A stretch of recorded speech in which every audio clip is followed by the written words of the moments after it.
नमस्कार। एक होता है पुरुष, एक होता है परम पुरुष। संत सदगुरु कबीर साहब की वचन है, 184 भरम के पहुपी अटकी आए, अब की पासा ना परी, फिर 84 जाए। हम लोग पुरुष बन करके हैं,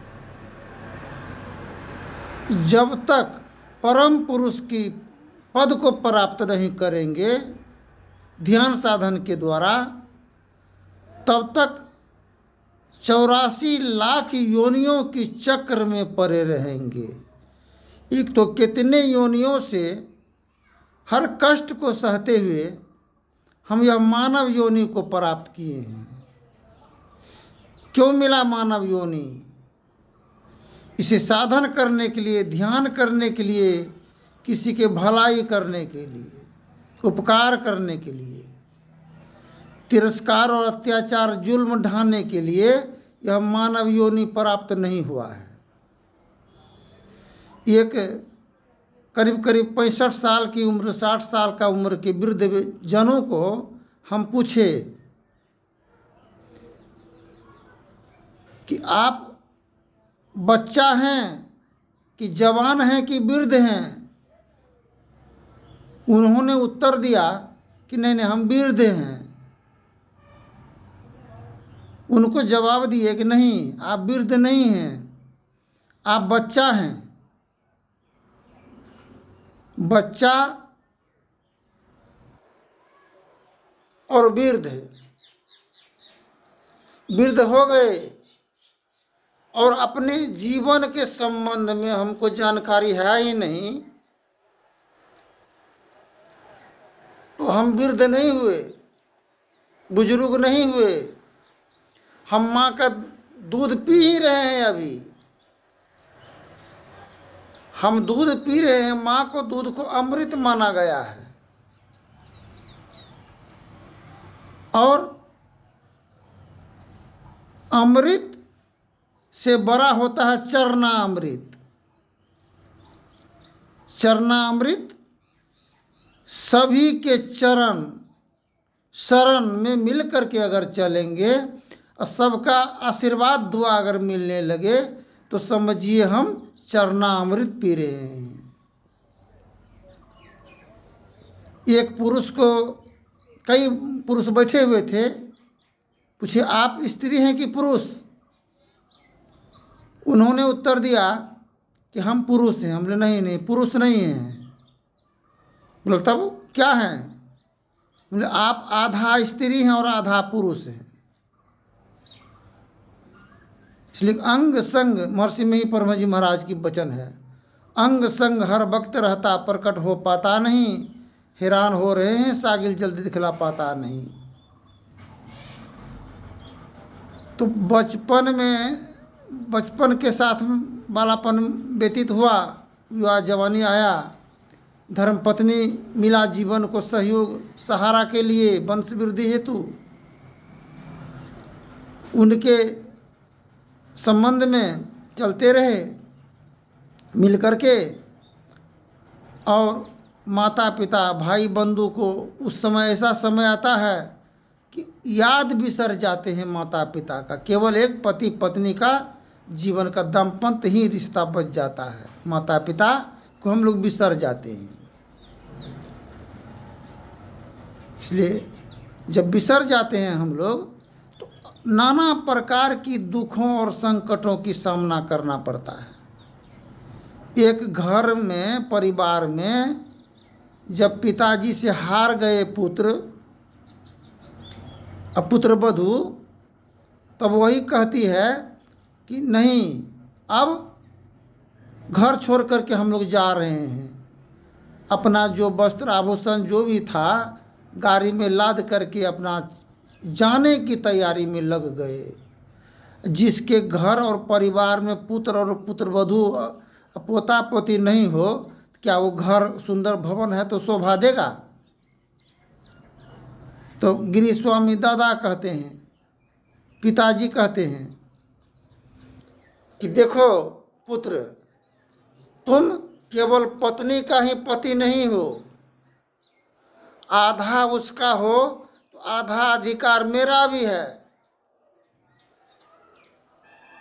आधा मेरा भी है। तो पत्नी धर्म का निर्वहन करना परम दायित्व पुनित कर्तव्य होता है। तो पिता और माता का भी तुम्हारे ऊपर में भार है, दायित्व है। ऋण दो प्रकार का होता है। एक ऋण होता है मातृय ऋण, एक ऋण है पितृय ऋण।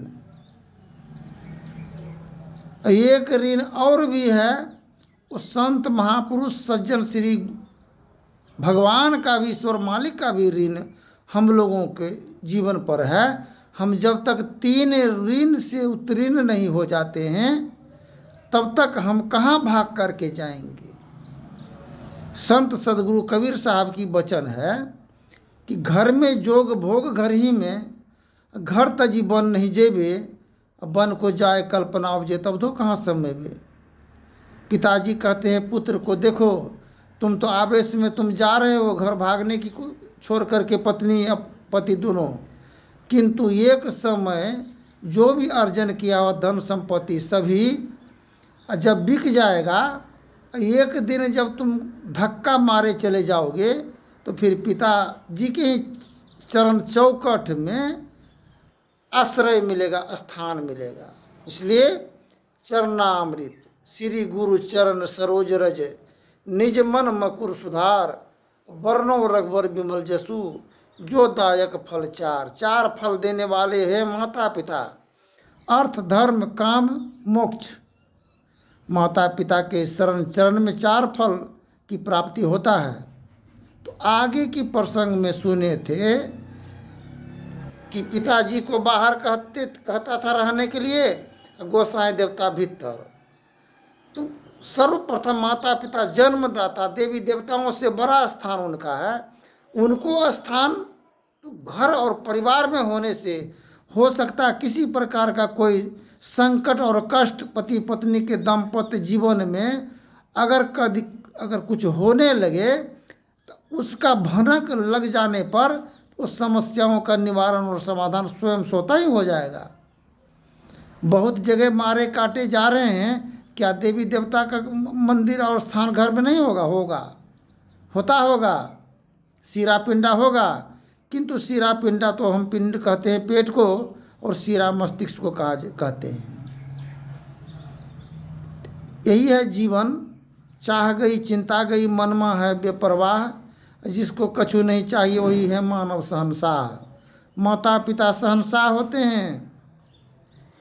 आप 100 रुपया पुत्र से मांगिए, नहीं देगा, नहीं देना चाहेगा, इतना न उसको खर्च है। किंतु माता पिता के पास में अगर 10 टका पॉकेट में है, पूछेगा पुत्र कोई कमी तो नहीं है? बोलो, हर हमेशा पल पल पुत्र पुत्र वधू पोता पोती बाल बच्चों का मुंह को निहारण करते रहेंगे कि मेरा बाल गोपाल कोई कष्ट और संकट में तो नहीं है। हर हमेशा उसको हर उलझन और संकट से बचाने की प्रयत्न में माता पिता लगे रहते हैं। इसलिए माता पिता का स्थान सर्वोपरि है। तो माता पिता को भी कैसा होना चाहिए? नशा मुक्त होना चाहिए। महात्मा गांधी भारत देश को आज़ाद करवाए, किंतु मेरा लक्ष्य और विचार है हम अंतर हृदय की, मन और दिल जो अंतर हृदय में है बंदी बना हुआ, आत्मा तो निराधार और निराकार है, मन और दिल, इस मन और दिल का भी स्वतंत्रता, मन तभी जीवन में चमत्कार होगा, तभी अंतर हृदय चमन बनेगा, तभी रोशन की रोशनी जन्नते इलाही लोह नूरे नज़र। बाइबिल में भी कहे हैं डिवाइन आई, हिंदी में कहते हैं तेरी नेत्र। जब तक हम अंतर हृदय जगत के हर उलझनों से हम उबर नहीं जाते हैं, तब तक तो मुक्त कैसे होंगे, आज़ादी कैसे मिलेगा। आज़ादी और बर्बादी, आज़ादी के पीछे तो बर्बादी लगा हुआ है। तो बर्बादी से बचने का नाम छोटा छोटा अंश में फिर आगे की बोलेंगे। धन्यवाद। जय हिंद, जय भारत।